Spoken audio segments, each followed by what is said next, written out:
So for people who are out there and you probably get messages all the time because you have a big social media following. I get messages all the time of like, I can't focus. I don't know how to focus. So what's an easy plan for someone listening to all that we just said to go, all right, I need to sit down and need to crank out emails or whatever it is I need to do. How do I go from doing something around the house to, all right, I've got to get down and be super focused right now? Yeah. So I can think of 3 ways. One is ritualize it, right? And you talked about that. So I'm a big believer in setting one 90-minute work block early in the day. Yeah. That's when I do my best, highly focused work. I try not schedule anything around that. I accept there will be agitation. I accept that there will be noise outside. But I make that 90-minute segment holy. Nothing's going to get between me and that. And then I try and get another one in the afternoon where it's more creative type work, which tends to go, creative work is favored by slightly sleepier states where your mind isn't quite so rigid. So I try and do that. So one way is to ritualize it and set it for 90 minutes. I use the program Freedom, where it locks you out of everything on the internet. Oh, nice. On a computer or phone? On I'm working mainly on the laptop. I think it also is for the phone. So Freedom's great. You tell yourself, but I have to look something up. You write it down. You look it up later. It's fine. I look up a lot of stuff. So it's there. The other one, so that's number one. Then that's what people really should establish on a regular basis if they're interested in creating anything. The other is deadlines. Those are great. A lot of people like myself will wait till a deadline hits. Yeah. Here comes the adrenaline. You're in the tunnel because now what you've done is you've created something that supersedes all other demands. And we have a social contract where we can say either my kid needs something or I have a deadline, right? Obviously the kid thing is more important. Yeah. But I don't have kids, so that excuse doesn't work for me. And I've never pretended to have them just so I could, get out of doing things. So having a deadline is great. That'll put you in the tunnel. Much more so actually than having a big incentive, right? Many people have shown that people are more willing to work for to avoid loss than to gain. So, but the one that falls in between is really the one that I think is overlooked often, which is not just ritualizing these work schedules and optimizing them, not just having deadlines where it's external, but where you deliberately create a situation that is, on the face of it, not consistent with optimal performance. So that means you're in the airport or you're ready to leave work, and provided that there's no one waiting for you, you sit down and you punch out 45 minutes worth of really good text because you can, but the problem with the optimal zone of 90 minutes and what that's like, that's a lot like needing everything to be perfect in order to work out. Chances are over time, especially as you become more successful, you're not going to be able to optimize as many things. People don't realize this, but this is actually a tool that I incorporate. I have a good friend who was also in the SEAL team. His name Pat Dossett. And he'll sometimes say like, can you run on, Thursday at 4:30 a.m.? And I'm like, oh my God, 4:30. I'm like, I can, and I'm thinking that'll be a lot of fun. We've had some great swims and runs early in the morning. Those guys love early morning and cold water. So sure. I'm not going to run as well as I would at 10 a.m. because that's when I'm really, warmed up. But doing that actually has its own virtue because you're training your body to be responsive to your demands, your mental demands at any time. So you can create a nervous system that is primed for success in optimal conditions and in suboptimal conditions. I actually have experienced this in workouts too. I love working out late mid-morning, it's clear I'm warmest about 3 hours after waking up, after I have 2 cups of coffee and this and that. But then if you don't have that, then all other workouts feel like they're subpar. Right. So what I've started playing with now is just, I try and schedule it for different times a day. So my nervous system is always ready to work. Yeah. And that way that works much better with the kind of schedule I have with a lab and a podcast and all these other things. So I think creating some variability in your schedule is also good. And I don't think we ever want to become so attached to a regimen that we can't perform outside of that regimen. And I think that's one that I'm glad that people are starting to talk about, but that certainly I could incorporate more of in my own life. And I've seen how amazing it is when someone's like, hey, I got this thing to do before dinner. I just need like 35 minutes. And they flip open the laptop. I have a friend, she's a designer, and she can just like drop into the zone. Like, how do you do that? She's like, oh, it's called having 3 children. She's just learned how to do it amidst chaos. Yeah. And she's extremely successful because she can enter the tunnel really quickly and exit it. One thing we should probably say is that exiting the tunnel is important too. if you're going to sit down to dinner and your brain is still churning on the previous thing, you're not really available for social connection. And that's not just bad for the people in your life. That's also bad for you because that's where you reset in theory. Yeah. And I'm somebody that struggles with this a lot. I go deep into the trench and it might take me 2 hours to stop thinking about me something. too. So these are things that, obviously it's a process, you practice them, but learning how to pivot is really good. In certain communities, they use physiology to pivot. So nowadays it's kind of not customary, but more and more I'm seeing meetings where they're like, okay, everybody, we're going to do some breathing. We're all going to drop in, but there's no offload. And so when I finish a 90-minute work block, I actually will do, I'm a big fan of these physiological sighs, the double inhale, exhale as a way to calm down. And I'll do that. And then I'll go out onto my porch and I try and get a big vista, see a horizon and really expand my view and then think about what I want to do next. Because otherwise my brain is still subconsciously processing something. I'm on a call with somebody and they're saying something and then I'm asking, wait, sorry, I'm just not in the call. And it's not because I have poor powers of attention. And I think a lot of people think they have ADHD. Maybe they do, but I think a lot of people are thinking they're so distracted because they've never learned how to get in the tunnel and they've never learned how to stay there and they've never learned how to exit the tunnel. That's super interesting. And so I think we need to think more about practices about exiting the tunnel. There's not a lot of science on that, but there's a little bit. And that has a name. It's called task switching. Yeah. And being really good at life means being really good at task switching. For sure. Yeah. I'm good friends with Aubrey Marcus, and I know you guys were we were texting this morning, and I know you were on his podcast, and one of the things you were talking about is sitting down to write, which I hate emails more than anything else in the world. Like I have an assistant that just does my emails for me. Like I'm like, this is the first thing I want you to have. And then she does other things as well, but she's amazing at it. But there are certain emails that I have to respond to, right? And one of the things that I got from what you guys said is I'll sit down knowing that I got to do emails and I feel this massive amount of resistance to it. And I'll sit down and I will just make myself type. Today is Thursday. I'm wearing a gray shirt. And you talk about when you feel the resistance, just kind of ease your way in, where if someone's writing a book, like I'm in the middle of writing a book, sit down and just type random stuff. Doesn't have to be anything. And that resistance tends to go away. Like you're saying, that 5 to 7 minutes. And then you're kind of just in the flow at that point. Yeah. A lot of it is, that's a great practice. I'm going to start to adopt some of your practices that are because a lot of it is motor, just shifting the brain over to a new sequence of motor commands, right? I mean, we all have this kind of Walden Pond fantasy, right? I'm going to go to Walden and I'm going to just spend time there. I'm going to get this perfect little cabin in the woods and I'm going to write. No, you're not. Your iPhone's going to be there, or your Android phone, excuse me, whatever it is you use, it's going to be there, and you're going to have the entire universe there with you. Right. Forget it.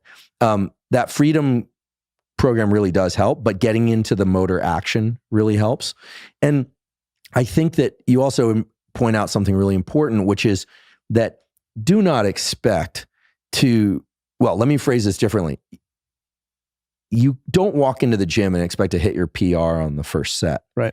You just don't. You warm up. The brain needs warm-ups, especially when you're pivoting between different activities. Because creative work is very different than strategy implementation. Strategy implementation is you know what you want to do, you implement it. Creative work is, I need to come up with a strategy. I'm going to start rearranging things in my mind. It takes time. And we all have natural proclivities towards certain things and not others. You know, I have a bulldog. He's great at chewing. He doesn't fetch, right? We are bulldogs, retrievers, whippets. We do it all. That's what's so beautiful about the human nervous system. Some of us are more optimized for certain things, some for others. Developmental experience shapes us somewhat. Sure, we have different physical attributes, but the fact of the matter is that we really can do creative work and focused work, business work, email. Those are all very different cognitive commands. And here I'm really, and again, I've never met him, but I'm just a huge fan of what Cal Newport has done. And he has this phrase that really rings in my mind and comes to mind, especially now, which is that context switching is deadly for productivity. And when you move your eyes from the book that you're writing to your day planner, that's a context switch. Yeah. And the most dramatic context switch is to social media, because now you're actually saying, you know what, I'm going to let somebody else's context drive my context, which is fine. That's why we watch movies. That's why we listen to comedy or go to concerts. That's beautiful. But when you're trying to be productive, you have to control the context. And one way I do that, now I'm really revealing all my dorky little things, is I've been working on this book for far too long. And there are a couple of people that I'm working with that I'm accountable to, not because they're saying, hey, where's the book? They're saying that also, but because I really like them and I care about those relationships. But I have a lot of relationships in my life I care about. And oftentimes I'll sit down to write and I'm thinking, oh, my lab needs this from me, or my dog needs that from me. So I actually will bring to mind the specific people that I'm working with while I'm in that breaking in phase. I'll bring up the document and I'll think about, this is embarrassing to reveal, but I think about, I really enjoy working with Jim and Ariel and Huberman, and I'm so like, I really like, and suddenly I've got the energy to work on this thing and not think about all the other stuff. And so the brain is very contextual. It tends to think, what are the people, places, and things that hover around this particular endeavor? And if you're inviting everybody into that process, you don't stand a chance. Yeah. But we also have to remember that we can't be completely tunnel vision, right? Those people, we know them. I won't name names, but there are some very famous people who are exceedingly tunnel vision. They are the ultra, ultra high performers. And most of the time, not always, but most of the time, people either don't like them or they don't like themselves, or both. Typically both. And so if you want to have a balanced life and a super productive life, you have to learn how to enter the tunnel, exit the tunnel. And enter the tunnel is also, I guess what I'm talking about is like you create the tunnel, then you enter the tunnel, and then you have to stay there, and then you have to exit. So it's like anything else, it's a process. Yeah. And I think neuroscience has things within it that point to each one of these, but they mainly are the elements of focus by definition is non-distraction. So we think too often about, I'm so distractible. Think about focus. Don't think about how distractible you are. Do take on practices like the ones you described to incorporate focus. And then we tend to think, oh, I obsess or something. Well, develop practices to expand your context. And the best way that I know to expand context is the same way I know is the same as the best way to get into focus, which is use your visual system. When you view a horizon or you expand your field of view, you literally start batching your assessment of time differently.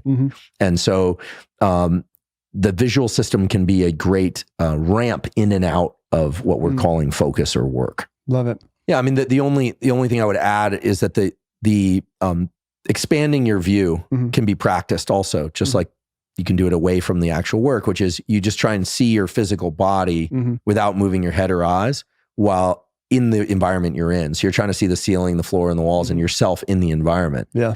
And we call it panoramic vision, but as you dilate your vision, you pull off the accelerator of your stress system a little bit. When you focus, you're hitting the accelerator a little bit. Yeah. And so your brain is amazing because it can contract and expand your view, literally, but it also can contract and expand the way that you slice up time. Yeah. And so I like the idea of your binaural beats practice because I don't know a lot of the science around binaural beats, but it's clear that metronomes or beats are the way that we batch time. And so if you go on vacation in a place where there's no internet connection, your day becomes the unit of time. Yeah. Right? So much can happen in a day. Right? But if you're in a place where there's a lot of other elements, like a typical day in civilization, electronic elements, then you're slicing time up differently. The best way to explain this perhaps is if you've ever been in line at the grocery store and you're very relaxed. The person in front of you could be returning an item, whatever, you're fine. Because when you're very relaxed, the external world seems to move either at the rate that you are or more quickly. If you're tired, everything seems like you wake up, oh my God, I've got so much going on. You open that email. I guess you don't know. Someone else opens your email and there's a ton there. I'm jealous. And there's a ton there. You're like, oh my goodness. And that's because you're batching time in larger increments. Yeah. Okay. But when you're stressed, like you have to get home or someone's waiting on you and the person in front of you is taking some time and checking out, they need to get a return on an item or a price on an item, feels like forever because you're slicing up time very finely. Yeah. So it seems like everything else is moving very slowly. Yeah. I had a friend who was in a car accident and he said it rolled over a few times and he can literally see the glass in slow motion. And so the way you're explaining it's almost like, I have a lot of cameras when I shoot all of my stuff. So it's like all of these cameras keep getting better and better. And it used to be like 30 frames per second, then 60 frames, and now they're up to like 180 frames per second. So what you're saying is when you're when you're at that heightened state, when you're super focused, it actually is like your brain going from 30 frames per second to now it's taking in 180 frames per second. It's more information's coming in the exact amount of time. That's right. Yeah. And, in combat sports, there's this experience that people describe of, it looks like things are coming in slow motion, but they're moving really fast. They're out timing people. And there is something kind of special about the ability to segment time really finely. But if you do that in a state of stress, then you don't actually have smooth muscle control because of the way that stress shuttles fuels to the center of the body. You kind of lose peripheral blood flow. And so people in a lot of high performing communities, not just combat sports, but people who are involved in all sorts of, advanced warfare, these kinds of things, they learn how to be very alert in their mind, but relaxed in the body. And we hear so much about unifying the brain and body. Like you want to link the brain and body. Well, that's great when you're feeling great. Right. That's not great when you're stressed, but the stress, the epinephrine, high levels of epinephrine in the brain and high levels of focus with a really supple, responsive nervous system and body out here, that's the matrix, right? I see your punches coming in like arcs, even though they're actually straight trajectories. Yeah. That arcing, that visualization, that's panoramic vision. So people are staying in panoramic vision. And maybe we could talk about this in the kind of a workflow mode or sport. When you blink, you reset time. There's a beautiful study published in Current Biology. It's a Cell Press journal. It's an excellent journal. And they showed that when you blink, it's linked to the dopamine and other systems in the brain, and you actually reset time perception. So one way actually you can get better at focusing is, you don't want your eyes to dry out, but you can practice not blinking while looking at the page. If you feel like, okay, this sentence, it's almost there, I'm almost there, actually try not to blink. Wow. Now, you don't want your eyes to cross, your eyes to dry out. People do suffer from dry eye, et cetera. I've been teased various times about being a non-blinker, and people are like, that means you're a sociopath. Okay, for the record, there are no data, that blinking and non-blinking relates to stress or sociopathy. But guess what blinking does relate to? What? Fatigue. So I have a colleague at Stanford, David Spiegel, who's a clinical expert in hypnosis. He's our associate chair of psychiatry. And I said, what is this whole thing that you guys do when you hypnotize people for medical treatments and pain relief, and so, where you have them look up and then close their eyes and their eyes roll back? And he said, well, simple. In the brainstem, the areas that control our levels of alertness or calmness, there are connections to the areas of the brain that control the eyes, but also that control the eyelids. So we take it for granted that when we get sleepy, our eyes start to flutter and we kind of do this, right? So when we're really alert, what happens? Our eyelids stay open. Yeah. And so if you want to focus, learning to keep your eyes open really helps. Now, you don't want to be like this. You want to be relaxed. Right. But there's so many basic things about the eyes. These little shutters that we call eyelids are linked to our levels of alertness. And alertness and focus go hand in hand. And you have to be very, very stressed before you can't focus. People are like, well, I don't want to be so agitated that I can't focus. That's called not wanting to be agitated. Being able to focus relates to your ability to keep those shutters open, your eyelids, and literally just focus on what you need to do. And the rest of the brain will follow. Yeah. Low level stress is actually, I've heard you say, chronic stress is not good, but low level stress can be good for these things. That's right. So low levels of stress defined as, blips in your cortisol and epinephrine, that go up and go down, do many things. First of all, they liberate killer cells from the immune system. People always say, oh, stress destroys your immune system. No, when you stress, you ward off infection, because stress is the way that your nervous system tells your spleen and your other organs to deploy killer cells. And then when you finally relax, you go on vacation, or the final exam is over, that's when you get sick, because your immune system shut off. Now, you don't want to be in chronic stress. I think the real power is to be able to get yourself into states of alertness and then toggle down, learn how to there are two ways to slow down in a car, right? You come off the accelerator and you can hit the brake. You want to learn how to do both. But stress itself does all sorts of wonderful things to the nervous system and levels of focus, your ability to learn and remember. And that's the utility of stress. But we're talking about level 2 or level 3 stress, not panic where you can't, tap the keys on the keyboard, or where you're quaking while you're giving public presentation. But we've so overemphasized the need to be calm all the time. Cool, calm, and collected comes from being well-versed and practiced in what you're trying to do. It doesn't just come. Right. You don't get that. There are no freebies. And I don't want to sound harsh, but it's like these are biological rules that I think that once we're honest about, and then we can confront them much more easily. And in addition, there are great tools to so-called hit the brake or come off the accelerator. And we're talking about using vision, dilate your vision to come off the accelerator. Focus your vision, blink a little bit less, although you will have to blink sooner or later, in order to focus more. And the hitting the brake type stuff, the ultimate hitting the brake is sleep. Mm-hmm. And then there are other ones like breathing practices and other things that allow you to, truly calm down.